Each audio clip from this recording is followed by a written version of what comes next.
Pentecost రోజు ప్రసంగించినది ఎవరు?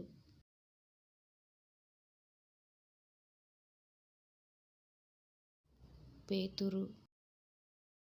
Pentecost నాడు పేతురు ప్రసంగం ద్వారా ఎంతమంది బాప్తిస్మం పొందుకున్నారు? ఇంచుమించు 3,000 మంది.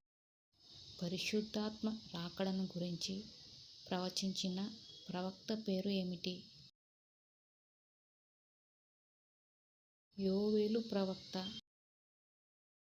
రక్షణ పొందుతున్న వారిని అనుదినం సంఘంలో చేర్చింది ఎవరు? ప్రభువు. పేతురు, యోహానుల ద్వారా స్వస్థత నొందిన కుంటివాడు ఎక్కడ కూర్చున్నాడు? శృంగార దేవాలయ ద్వారం దగ్గర. ఏ మంటపంలో పేతురు ప్రజలకు బోధించాడు? సొలొమోను మంటపం. ప్రభువు సముఖం నుండి ఏమి వస్తుంది? విశ్రాంతి కాలం. ఏ నామమున మనుష్యులు రక్షించబడుదురు?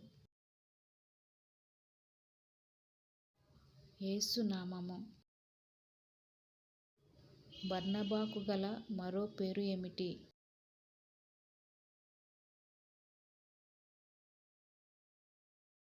యోసేపు.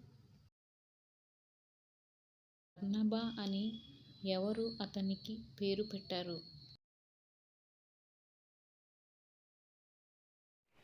మీ సమాధానం కామెంట్లో తెలియజేయగలరు.